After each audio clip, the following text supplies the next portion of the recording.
All right, parents, here we go again. It's the Ask Dr. Tony episode.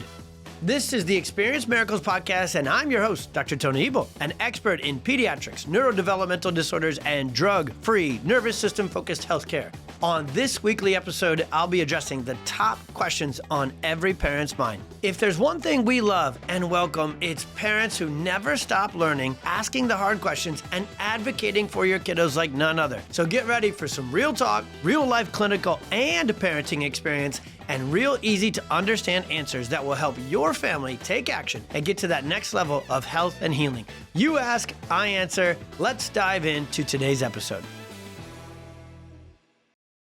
All right, parents, you want to know something wild and crazy and absolutely frustrating? 30% of antibiotics prescribed to kids are done so unnecessarily. Now, this is actually research from the CDC's website. So anytime you look at medical research about a medical intervention that we absolutely know is overused and misused, well, you got to understand it's probably a lot worse than the actual 30% number. And I've been in practice for nearly 2 decades specializing in pediatrics, and I can tell you it absolutely is. The amount of times that kids are put on antibiotics unnecessarily, and it's a huge deal. These are not just harmless substances like a multivitamin, like, oh, let's see if this works. Antibiotics, they have multiple issues with them. Individually, for the kiddo, it absolutely disrupts their microbiome. It disrupts their gut, immune, and neurological. It even gets into the nervous system and wreaks havoc there. So a child who is prescribed antibiotics unnecessarily, and actually even necessarily, if it's a true bacterial infection, we know that every round of antibiotics increases their risk of repeated respiratory infections later on down the road, and actually increases their risk of autoimmune and chronic inflammatory diseases like asthma, allergies, and even obesity, ADHD, and anxiety. This is a big deal for the child who may be getting these antibiotics unnecessarily. And it's a big deal actually for all of us because of the rampant overuse of antibiotics, not only in humans, kids, but actually also in a whole other department with livestock. We now have this massive global issue with antibiotic resistance and superbugs. I'm not going to talk about that one so much in this video. We're really going to laser in, as we do with all of our content, on your child, your family. But this is a big deal, and I want to break down the science as to why antibiotics are misused and overused. Because first, in order to do that, we've got to say, well, what's really causing an ear infection or a respiratory infection or causing my kid to get sick in the first place? When you understand that, you will realize and see it's definitely not a lack of antibiotics. It's a neuroimmune, respiratory, I kind of like to call it just a plumbing and drainage dysfunction. And it's so easy to understand what's causing these respiratory infections, whether ear, sinus, throat, whatever it may be. It's really easy to understand that most of them, research has absolutely backed this up. For decades, we've known that the majority are viral, not bacterial. So no wonder they don't respond to antibiotics. And again, I got to say it one more time. If all you have is a hammer, everything looks like a nail, which would be one thing if these were just harmless substances, but they're a big freaking deal for our kids' health. And they're a huge part of what we call the perfect storm, which is these early accumulated stressors that are causing our kids of this generation to have the highest rates of chronic illness that we've never seen. And this is a big factor and a big player in the rise of chronic illness as well. Well, I will not be doing just a whole video about stats and my frustration. I remember early on in my career, I opened up my practice in 2007, and just a year or two before that, this huge study had come out by the American Academy of Pediatricians. So again, take it with a grain of salt. They're doing research about their own work, right? And so they're going to want it to look how it is. But this one, they couldn't really church it up. They found that 85% of practicing pediatricians agreed that when it comes to ear infections, they should use a wait and see approach, since most of them are viral, most of them are temporary or transient, and the body will get over it and actually become stronger as a result of doing so itself. So 85% of pediatricians said, yep, that should be our clinical guideline and our standard. And back then, actually 10, 20 years ago, I don't remember the exact date, that doesn't matter, the context does, they actually adopted that policy. That is literally the guidelines that doctors are supposed to follow. Watch and wait and be very kind of patient and hold back antibiotics compared to what was done in the past. Now, there's been slight improvement in this place, but very little, because the study went on to find that very few, I think it was like 33% or 35% of those surveyed actually follow that guideline and policy. Now, how frustrating, how disheartening, and how real life is that for our current medical system, where they know what to do, or probably in this case, probably better said, know what not to do, but they still don't, right? Because that's what it is. It's a system. Individual doctors always, I think, know better, but the collective system, third-party payers, all that sort of stuff, they force forward this crap on our kids. So let's break down what's actually happening. Number one, when a child is exposed to antibiotics, and this is actually the case even if they are necessary. They save lives, y'all. Every single medical intervention. You leave me on a deserted island, I'd like some clean water, some way to start a fire and hunt some food, and then some antibiotics in case the food bites me and I get a bacterial infection from it. So the point is, antibiotics save lives, but they also, like every medical intervention and medication, they have side effects, and they are significant, and often they are severe. In fact, some kids have anaphylactic reactions to antibiotics and have lost their life. That's not being dramatic, that's being truthful. But the one we really want to talk about here first is the disruption of the gut microbiome and the gut-brain connection. Now, the way that God designed us is there's these key systems that run everything. The master control system by far, the boss, the mom of the body, is the brain and the nervous system. Now, the nervous system controls the gut, the immune system, inflammation, endocrine, all these sort of things, but everything crosstalks. And the gut and the immune system and the gut and the nervous system and brain, they really communicate with each other. So what antibiotics do is they get into the gut, and they not only, they're trying to kill the bad guys, but it's not a smart bomb. It wipes out everything. And it wipes out our good bacteria, which are already low in today's world because of birth interventions, a lot more births being C-section where we don't colonize the gut. And then we've just sprayed and killed antibiotics on pretty much everything.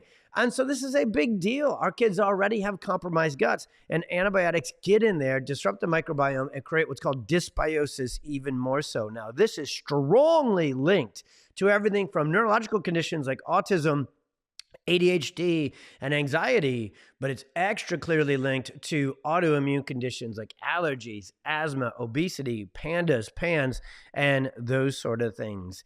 Now, the other thing that I mentioned there that the gut does is the gut connects to the brain. And the gut is where these very important neurotransmitters like serotonin and dopamine are created and absorbed. So when we disrupt the gut, we get our neurotransmitters out of balance, and that leaves our nervous system overstressed. The other thing that is connected there in the gut is something called the vagus nerve. And if you follow our content, our podcasts, our videos at all, we talk a lot about the vagus nerve, V-A-G-U-S, because it's the most important nerve in the body, and it is in charge of rest, relaxation, digestion, regulation of our emotions, our behavior, and our mood. And it's also in charge of regulating inflammation. So antibiotics get in there, they disrupt the gut, they disrupt the nervous system, they disrupt the vagus nerve, and it leaves the whole system, all those systems, more suppressed, more dysregulated, and more imbalanced every round of antibiotics. In fact, we know, especially if those antibiotics are given to a child under the age of 12 months and even more, and also under the age of 3, there's significant lifelong challenges that come with that. And it's a huge component in the rise of chronic illness. All right. So all of that is very true. There is science, there is links, there is research. You can go to our website, you can just go to the Google, and it will tell you all of this is true and has been for decades.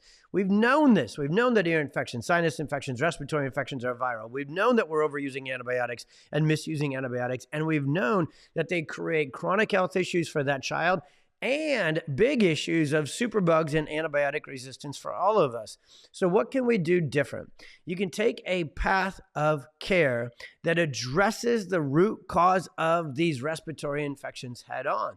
And that's what Neurologically-Focused Chiropractic Care does. It's completely different than medicine, and we're not trying to treat the condition. We're not trying to suppress the symptoms, and we're not trying to do the job for the body either. Instead, what we're doing is we make adjustments to do these 3 things. Number 1, relax the stressed out nervous system. When our kids are what's called subluxated and they have all this tension and stress on their nervous system, especially in the neck, the traps, and the skull areas from birth, from forceps, from vacuum, from C-section. This is very common in kids today to have an overstressed, sensory overdrive, stuck nervous system. There's a huge connection between repeated ear infections and things like torticollis, plagiocephaly, colic, sensory issues and ADHD and autism later on, because the neurology is the same. And it all comes from this overstressed, stuck sensory overdrive, what's called sympathetic fight or flight system. That actually also limits drainage and plumbing. So I went into some advanced nerdy neurology there for a second with those big words. Now let me come back to my Iowa farmer terminology and tell you, ear infections, sinus infections, respiratory infections are primarily caused by poor plumbing.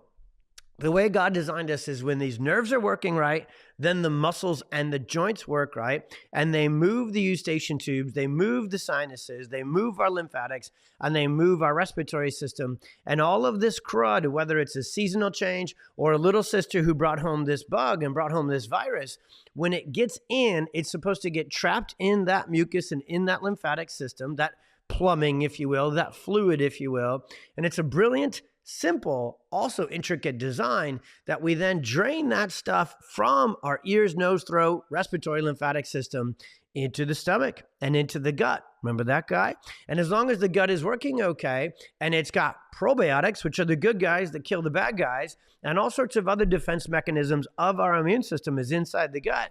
So the way we're designed is we're supposed to just drain that stuff into the gut. The gut has the immune system, the Army, the Navy, the Marines. They kill everything off. They send it out into you know what. We'll leave the porcelain description out of this final component of the video. So chiropractic adjustments done in this way release the stress on the nervous system. Number one, they get fluid moving. Number two, and number three, the other thing we do as pediatric chiropractors is we help you understand the role of inflammatory foods and other lifestyle interventions. And in fact, we've created this entire incredible guide called our Kick the Sick or Nature's Medicine Cabinet. This is how I take care of my kiddos. And I have 4 kiddos who I don't even know the number nowadays. It adds up to like 30 to 40 years of being a kid. Not a single ear, sinus, or respiratory infection, and not a single antibiotic or medication ever given to one of my kiddos. What's different? Were their eustachian tubes better, more vertical and drained easy? Were we genetically immune to respiratory infections? No. We got these adjustments to take care of the nervous system and get stress off it, number one, to promote drainage and plumbing when they would come home with a stuffy nose or the seasonal change or the sick kid sitting next to them at school. No big deal. It's not about being exposed to it. It's about getting over it.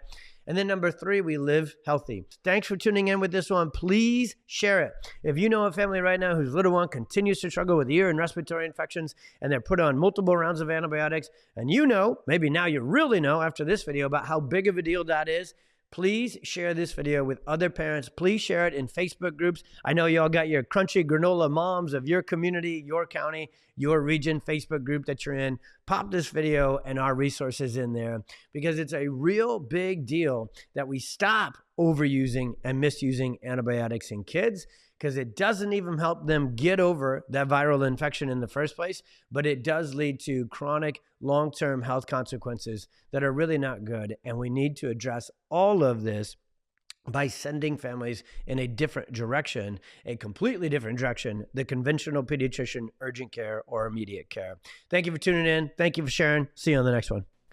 Hey parents, if this episode struck a chord and you want to dive even deeper, just scroll down and click the link in the show notes. We've got some incredible resources waiting right there for you to further explore this topic and get the most amount of action and the most amount of help and support for your family. Thank you for tuning in to today's episode. Do you have a question that you would like to submit? Either send it to support@pxdocs.com with the subject Ask Dr. Tony, or head on over to our socials @pxdocs, where you can submit your question in our stories every single week.